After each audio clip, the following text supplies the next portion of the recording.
A sharp metallic knock echoed through the outer dome of the ranch, breaking the soft hum of the atmospheric generators. Grayson Wolf sighed, pulling off his solar-stained gloves and wiping his hands on the dusty towel slung over his belt. He'd just finished recalibrating the irrigation circuit in the crop sector. Out here, on the edge of Mars Colony 12, visitors were rare and rarely good news. The knock came again, this time sharper. Official Grayson tapped the control pad beside the airlock. The decontam seal hissed open, revealing a slim figure in a neon-pressed blazer and a perfectly symmetrical bob haircut. She wore a badge, too, though not one that commanded respect. HOA, Homeowner Off-World Authority, the bane of anyone who just wanted to be left alone. "I'm Karen Brightmore," she announced, nostrils flaring as she stepped onto the pressurized porch. "President of the Mars HOA Quadrant Delta. You're in violation of Code Z39, subsection 8, and under Article 14 of the Martian Homestead Compliance Act, you have 1 hour to vacate this property." Grayson raised an eyebrow. "Do I?" She snapped a hologram from her wrist cuff, projecting a bright red citation across his chest. "Unauthorized terrafauna. You're housing genetically modified animals without planetary registration. Your biomech horses are a Class 3 biohazard. They're cleaner than your shuttle," Grayson said dryly, crossing his arms, "and better bred than your lawyers." Karen's mouth tightened. She took a deliberate step forward, heels clicking like gunshots on the metal grating. "Non-compliance will result in forced removal, revocation of HAB rights, and impoundment of property. You have 60 minutes. Grayson glanced toward the fields. His horses, elegant, chrome-streaked creatures, grazed peacefully under the crimson-tinted sky. They had names, personalities. They weren't just assets. He turned back to Karen, his voice calm but cold. "I've lived here 12 years, fought for that badge, built this ranch with my own 2 hands, and you think some form letter gives you the right to erase it? I don't think, Mr. Wolf. I enforce." Of course she did. The HOA had been slowly creeping outward, grabbing land wherever possible, hiding behind code enforcement while their corporate partners reaped the mineral-rich spoils. This wasn't about horses. It was about what lay under the soil, xenthite. He'd seen the scans they tried to keep quiet. Enough of the rare. "Or to fuel a fleet," she tapped her comms. "Dispatch, prepare retrieval unit. Subject is non-compliant. ETA, 59 minutes. Grayson tilted his head. "You really want to do this?" Karen smiled, the kind of smile that said she'd done this many times, and won. "Oh, Mr. Wolf, you're just another squatter who forgot who owns the grid." She turned, brisk and smug, marching back toward her shuttle. Grayson watched her go, jaw clenched. Inside, something ancient stirred, the part of him that once kept law when the frontier was still wild and real. He hadn't worn the badge in years, thought he'd buried that life. But it was still here, locked in a case behind the old mantle. Her shuttle rose and vanished into the haze. He turned and walked inside, past the old revolver, past the faded photos of Unit Bravo 7, and there, behind glass and steel, his badge. Not a toy, not a decoration, a full Sector 9 Marshal's ID, with executive override access, deep protocol clearance, and planetary jurisdiction still coded to his DNA. They gave him 1 hour. He only needed 10 minutes. Grayson stood in the dim glow of his ranch house, the badge cold and heavy in his hand. It hadn't seen daylight in years, yet it pulsed faintly as if it knew it was needed. Its circuitry flickered alive as soon as it made contact with his palm, a soft blue light scanning his fingerprint, then his retinal signature. A quiet beep followed. Sector 9, Marshal Authority reinstated. The world outside was changing fast. A dust cloud was already kicking up on the horizon, far too organized to be natural. Enforcement drones. At least 6 by his guess, flying in tight formation, followed by the dark bulk of a Citadel-class cruiser. That was no HOA-issued ride. That was private military grade, a hired goon squad dressed up as peacekeepers. Grayson strapped the badge onto his chest plate and stepped onto the porch, boots thudding against the reinforced composite. As the wind howled around him, the drone slowed overhead. their red sensors sweeping the property. A mechanical voice buzzed through the sky. Unauthorized civilian detected. Prepare for assisted removal. You have 37 minutes remaining. He raised the badge high. The drones halted midair, processors stalling. The badge's signature was an override key, burned into every Mars planetary law database from the expansion years. He held it steady as the code handshake executed. One by one, the drone's lights shifted from red to green, then dimmed. Their posture changed. No longer hostile, now awaiting command. Grayson smirked. Good boys. From behind the hill, the cruiser crested the ridge, bulky gunmetal gray, legs unfolding to land like a spider. The side hatch hissed open. Karen Brightmore stepped out in a pressure-sealed suit, flanked by 2 uniformed guards. She looked more annoyed than surprised. You're bluffing, she said, arms crossed as the wind tugged at her hairnet. That badge has no standing. You're retired, irrelevant. I'm coded into the system until I die, Grayson replied. That badge doesn't expire, and neither does justice. Karen motioned to her guards. Detain him. They took a step forward, but Grayson didn't flinch. The badge glowed, brighter, syncing to the cruiser's ID. A deep mechanical whir kicked in. Its onboard AI began to process the conflict. Conflict of command authority detected. Sector 9. Marshal credentials verified. Priority level, Alpha 1. Defaulting to Marshal Wolf's protocol. The guards froze. Karen's expression twisted into disbelief. She waved her wrist device, trying to force a manual override. The screen blinked red. Access denied. You've been using HOA authority as a front for private land acquisition, Grayson said, stepping down the ramp toward her. My ranch? It's sitting on a load of Zenthite. You knew that. You figured you could code me out with some regulation, bury me in paperwork, and claim it was for the community. Karen sneered. You're one man with a toy badge. Nodded toward the cruiser. That toy just reclassified you as a corporate insurgent under planetary law. Her hand twitched toward her sidearm. Grayson didn't move. Didn't have to. The drones pivoted instantly, targeting her and her guards with stunning precision. Not to fire, but to watch. A full scan had begun. Her comms lit up with warning alerts. She was no longer the authority here. She was the intruder. You still have 29 minutes, he said, calm as ever. That's how long I'm giving you to leave my land before I report this to planetary enforcement and freeze every HOA asset from here to Olympus Mons. Karen's eyes burned, but her pride finally broke beneath the weight of the badges. Silent verdict. She turned without a word, storming back into the cruiser. The hatch sealed. Grayson stood alone again in the dust, but this time, he wasn't just a rancher. He was the law. The wind had died down by the time the cruiser disappeared over the horizon, but the tension still hung heavy in the air. Grayson stood at the edge of his field, staring out at the shimmering boundary of the atmospheric dome. His biomech horses trotted nearby, unbothered by the recent showdown. They were engineered for resilience, bred to survive Mars's harsh conditions. Just like him. He knew Karen wasn't done. She hadn't flown all the way out here just to issue a citation. No, she was probing defenses, testing how much pressure it would take before he broke. And now she had her answer.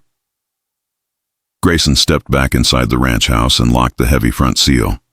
He moved to the main console and slid the badge into a hidden port. The system whirred to life, filtering through old Marshal protocols, communication, logs, and dormant network access points.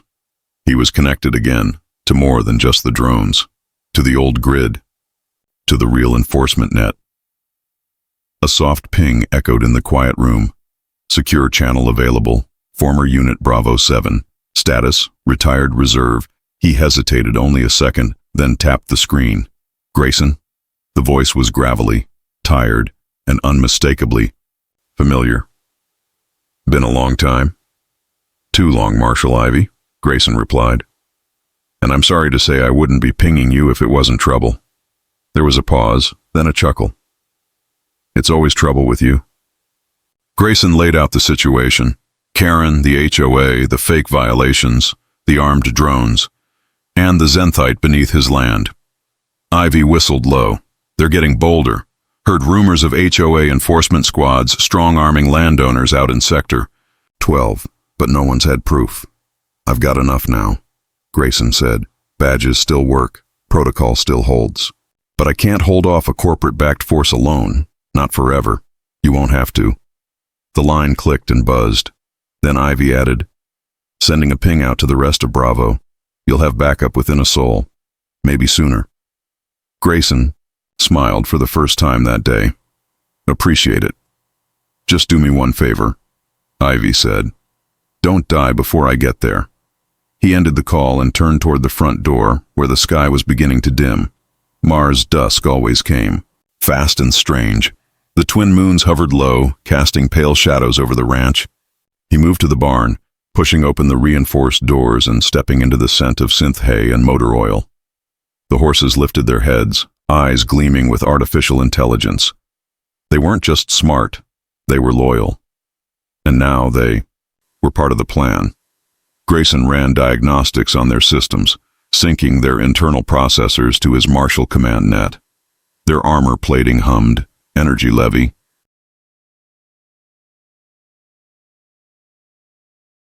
Every minute counted now. Outside, he activated the perimeter shields.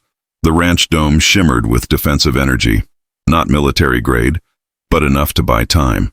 He wired in motion sensors, thermal detectors, and activated the Terra drones. They began digging shallow trenches around the outer field, just in case the next visitors didn't bother knocking.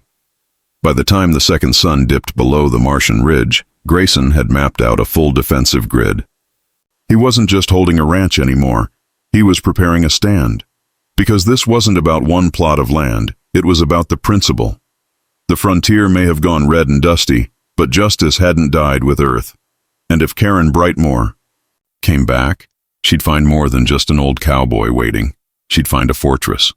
The next morning brought no sunlight, just the dull red haze of a Martian dust storm swirling along the edge of the dome. Grayson stood atop the observation tower he'd rigged from an old communications mast, scanning the horizon with a thermal scope. Nothing yet, but he knew she was coming. HOA types never backed off after losing face, especially not someone like Karen. Inside the command center, his systems were humming. The badge had unlocked protocols he hadn't touched in years. Old Sector 9 databases, surveillance access, even a few dormant satellites still orbiting above Mars. One in particular caught his attention. Deputy, a retired defense AI, now legally obsolete, but still loyal to badge protocols. He'd buried its receiver deep underground years ago, back when he thought he could live a normal life. Grayson connected to Deputy with a single command. The AI's voice was flat and formal, but still somehow familiar. Deputy online, awaiting orders, Marshal Wolf. He uploaded everything. Karen's ID signature, her ship's trajectory logs, the enforcement drone patterns, the fake citation. Then he asked the one question that mattered. Track her comms. Find out who she's working for. It took only a few seconds. Subject Brightmore is connected to the Novex syndicate. Transmission logs confirm illegal manipulation of property transfer records. Cross-reference with HOA databases shows at least 14 other forced acquisitions using fabricated citations. Estimated asset theft, 1.2 billion credits. Grayson clenched his jaw. That was it. That was what this was really about. Novex wasn't just some corporate sponsor. It was a shadow operation running right through the HOA, using bureaucracy as cover to seize mineral-rich land from isolated settlers. This wasn't regulation. It was conquest in paperwork. He uploaded all the evidence to the planetary enforcement grid, but flagged it with a delay. He wanted to see what she'd do next, how far she was willing to go when the rulebook didn't work in her favor. It didn't take long to find out. At precisely 1300 hours, a new alert flashed across the dome's interface. Mandated arrest order. Issued, subject, Grayson Wolf, charges, treason, impersonation of authority, sabotage. He stared at the screen. It was laughably desperate. She had filed a criminal report against him, trying to deactivate the badge's authority. Treason? On a planet with no formal government presence outside colonial admin? He opened a direct line to the planetary grid, It was glitching, responding. Slowly. Her people were already inside, trying to scrub the truth. He activated Deputy's override command. Initiate evidence lock. Backup to deep void servers. Authorization code. Iron Marshal. Backup complete, Deputy replied. Fraudulent arrest warrant neutralized. Marshal status remains active. Outside, the sky split with the scream of incoming engines. This time it wasn't drones. It was a dropship, sleek, black, marked with Novex insignia, armed. She wasn't hiding anymore. The ship descended with force, kicking up dust that rattled the dome. Karen stepped out first, this time in a full-body exosuit with a HUD visor and private military patches. Behind her marched 5 mercs in reinforced armor, pulse rifles humming with charge. Grayson met them at the edge of the dome, wearing his long coat, badge gleaming, one hand resting lightly on the butt of an antique but upgraded revolver. Karen's voice came through the external speaker. This is your last warning, Wolf. You're outnumbered, outgunned, and outdated. He didn't flinch. You forged a federal arrest order, hacked enforcement systems. You crossed a line, Karen, and you think this is about a ranch. She stepped forward, visor reflecting his image. It's about progress. This land has value. You're just in the way. Grayson smiled, just a little. Then let's see how well your progress holds up against justice. Behind him, the ranch came alive. The dome pulsed with defensive shields. Biomech horses thundered out of the barn, armored and battle-ready. Automated defense turrets rose from the ground. From the sky, a signal pinged. Bravo 7 was inbound. Karen had gone nuclear, but she'd forgotten something important. So could he. The moment the sun crested over the Martian horizon, its pale red glow spilled across the battlefield that Grayson Wolf's ranch had become. The hour had passed. Exactly 1 hour since Karen Brightmore had given her smug ultimatum. 60 minutes to pack up, surrender, and disappear. Too bad she never asked who she was dealing with. Smoke hung in the air where the mercenaries' dropship had crash-landed after its engines overloaded, no thanks to Deputy, who'd uploaded a recursive fail loop into the vessel's guidance system. It hadn't exploded. Grayson wasn't in the killing business anymore, but the damage was enough to keep it grounded. 2 of the 5 mercs were laid out in the fields, neutralized by non-lethal plasma bursts from hidden turrets. The others had surrendered, dropped their rifles, and sat zip-tied in the barn under the unblinking gaze of biomech horses. One of the stallions, Justice, a silver-coated brute with optical targeting, stood guard, tail flicking with mechanical precision. Karen herself had been harder to crack. She'd made a run for the old irrigation ridge, maybe hoping to get out of range of the badge's enforcement radius. She didn't make it. Grayson had met her halfway, his revolver drawn but holstered, his badge glowing blue with full authority. She was crouched in the dust now, visor shattered, her exosuit flickering with internal errors. You don't get it, she muttered, clutching her side. This isn't just me. Novex is bigger than you. Than any of this. You think this changes anything? Grayson crouched beside her, calm as still water. It doesn't have to change everything, just this. He tapped the badge. A hologram projected above them, displaying Karen's forged arrest order, the intercepted comms with Novex, the full list of fraudulent land seizures. Everything she'd done, every lie she'd told, broadcast and filed to planetary law enforcement with priority-level clearance. Deputy had already confirmed it. Enforcement ships were en route from Mars Admin Central, the kind with real judges on board. Karen stared at the projection, breathing hard. They'll scrub it. Novex owns the networks. They own the surface nodes, Grayson cut in. Deputy backed it to void space servers and tied it to 4 different colonies. Try erasing that. Her face twisted with rage, then slumped into exhaustion. She wasn't just beaten. She was outplayed, outclassed, and out of options. Grayson stood, signaling the nearest Terra drone. It rolled up with a hiss of steam and locked onto Karen's biosignature.